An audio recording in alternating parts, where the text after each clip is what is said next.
Teman-teman, kita bahas topik apa lagi nih? Nah, jadi setelah kita membahas yang namanya pemilik sistem, kita akan membahas yang namanya pengguna sistem. Mungkin teman-teman sudah biasa menggunakan sistem, contohnya sistem absensi, contohnya di perusahaan A, B, C, D, kemudian sistem penggajian, dan lain sebagainya, sistem keuangan. Nah, jadi hari ini kita akan fokus membahas mengenai penggunaan sistem. Tapi sebelum kita melanjut ke sana, saya menyarankan teman-teman untuk follow akun TikTok saya nih di tombol sebelah kanan ya. Nah, tombol plus silakan teman-teman pencet, boleh komentar, boleh teman-teman like dan bagikan mengenai video ini. Jika teman-teman ingin membagikan kepada saudara-saudari teman-teman, boleh. Nah, selanjutnya kita akan membahas yang namanya penggunaan sistem. Nah, jadi di topik ini kita akan membahas secara gamblang, secara besar-besaran pengguna sistem. Tapi akan kita bagi untuk beberapa session karena ini cukup banyak. Jadi pengguna sistem itu lebih cenderung tidak mengacuhkan biaya keuntungan sistemnya, melainkan mereka lebih memperhatikan secara fungsional sistem tersebut yang disediakan untuk pekerjaan mereka dan kemudahan pembelajaran mengenai sistem. Contoh, teman-teman awalnya absensinya secara manual.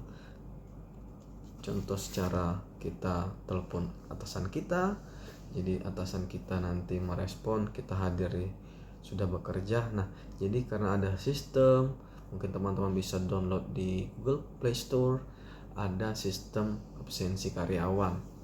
Nah, jadi kita sebagai pengguna sistem tentunya pengen sistem itu user friendly, jadi mudah untuk digunakan. Jadi contoh, tinggal klik selesai, seperti itu. Nah, jadi sebagai user kita pasti mengharapkan user friendly. Benar teman-teman? Kalau benar, boleh teman-teman tulis di kolom komentar ya, jangan lupa.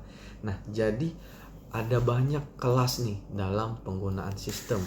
Nah, jadi kita akan membagi dalam dua kelas penggunaan sistem. Jadi yang pertama ada penggunaan sistem internal, dan tentunya kalau ada internal berarti ada eksternal. Jadi yang kedua itu akan kita pengguna sistem eksternal. Nah, jadi kita akan membahas secara rinci tentunya pada penggunaan sistem internal. Nah, jadi secara internal itu sistem itu ada 3. Nah, teman-teman ya, yang pertama itu pekerja admin dan layanan. Nah, di sini pekerja admin dan layanan itu seperti apa? Pekerja dan admin dan pelayanan itu, layanan itu mengerjakan proses transaksi sehari-hari. Nah, pada rata-rata bisnis yang sedang berjalan. Contohnya memproses pesanan, faktur, pembayaran, menulis atau mengarsipkan surat-surat yang sudah ada. Nah, yang kedua, staf teknis dan profesional. Nah, staf teknis profesional ini seperti apa teman-teman? Jadi staf teknis profesional ini terdiri dari spesialis bisnis dan industri yang mengerjakan pekerjaan yang membutuhkan keahlian dan spesialis yang tinggi.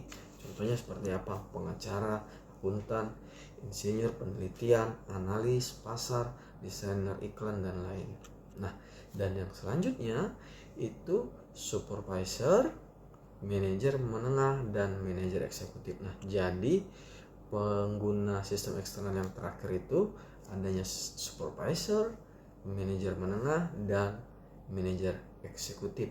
Nah, supervisor itu biasanya fokusnya itu pada pemecahan masalah, pembuatan keputusan sehari-hari. Mungkin teman-teman di perusahaannya nih yang sedang bekerja saat ini pernah melihat supervisornya.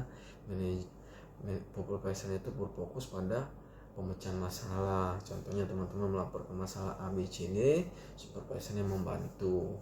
Nah, yang kedua itu manajer menengah. Nah, manajer menengah ini pedulinya itu terhadap masalah operasional dan pembuatan keputusan taktis. Biasanya itu mereka fokusnya pada jangka-jangka pendek.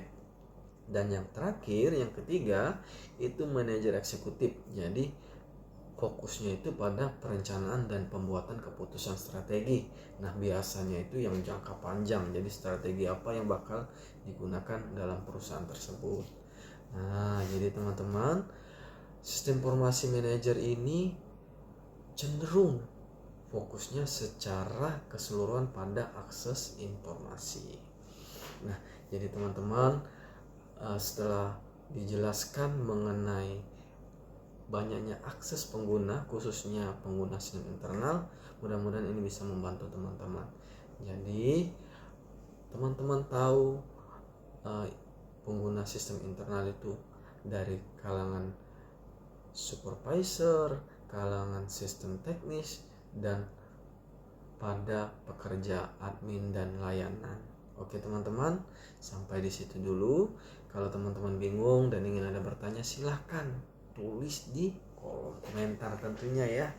Oke, semoga informasi ini bermanfaat bagi teman-teman, dan jangan lupa follow akun TikTok saya di tombol sebelah kanan ini, tombol plus ya.